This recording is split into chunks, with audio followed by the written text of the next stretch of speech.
Our series production reporting is based on the last month of the quarter. We simply multiply by 12 to get an annualized result.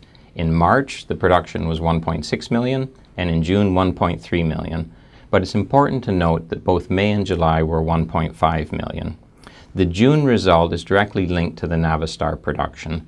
The Navistar engine was declared non-compliant with EPA emissions, and the production effectively stopped in June. Nobody has a stronger incentive than Navistar to solve it quickly. And last week, they established a collaboration agreement with Cummins to install a proven SCR emissions treatment solution. So that should also help things go much quicker.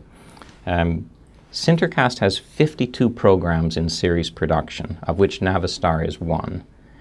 What's important to note is that the total production from the other 51 programs increased in May and in June and in July.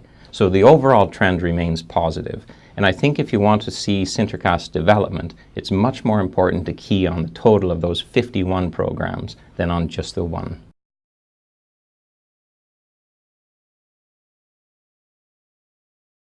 So far we haven't felt any impact. It's true that cars are down in Europe, but that's primarily for small cars. Our V-diesels are still running at record pace. Audi, Ford, strong and stable. The VM Motori that we use for Chrysler and Jeep vehicles continues to increase. It's also true that truck volumes in Europe are down, but our truck volumes are up as our foundry partners begin to have a higher share of the production volume. North America, strong and stable, and the diesel story keeps getting better. Chrysler has decided to move forward the launch date for the Jeep Grand Cherokee vehicle to January 2013. And that's really early for a model year 2014 vehicle.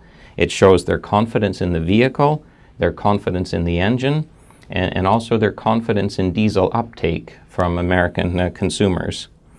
It's also interesting to note that the only class of vehicle in the federal fleet that increased in volume in the last year has been diesels. So again, the diesel story, which is important for SinterCast, continues to get better in North America. It's true that China is slowing, but there's still a lot of growth in China. And we have to look at the type of growth and how that affects SinterCast. The 11th five-year plan, which finished recently, was focused on building out the infrastructure, road and rail network. The 12th five-year plan, which we're currently in, focuses on increasing quality to get a higher class of vehicle on those roads to improve emissions and pollution and overall fuel efficiency.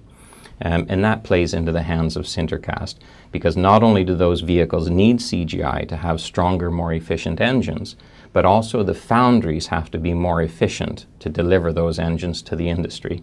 So in China, there's a lot of opportunity for CGI and for SinterCast.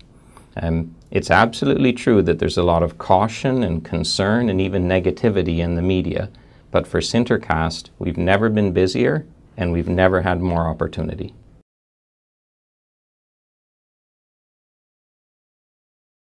Well, YTO is the first of the 3 installations that we committed to at the AGM this year, and it serves a couple of other firsts for SinterCast. It's our first installation with extended technical service, not only for product development, but also for establishing a robust foundry process.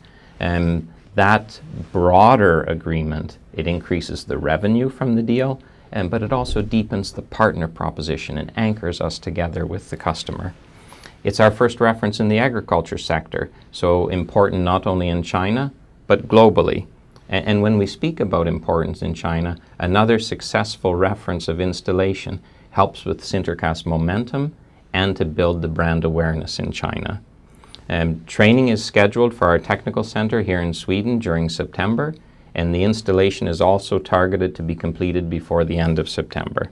So it's the first of 3, and we remain absolutely confident and committed to 3 installation commitments before year end.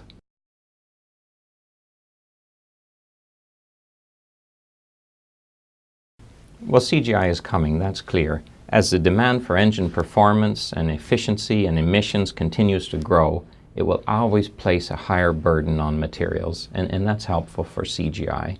We'll definitely see growth in trucks because that's the highest performance demand for all engines. We'll see further penetration in passenger cars, and not just for the current V diesel, but also for new types of engines, including petrol. And we'll see growth in industrial power as well, and YTO is a part of that. Ironically, even the recent interest in hybrids and vehicle electrification is helpful to SinterCast, because it forces the internal combustion engine to become better. And as engineers demand more performance from smaller and lighter packages, that will always lead towards CGI. So it opens new opportunities for CGI and for SinterCast.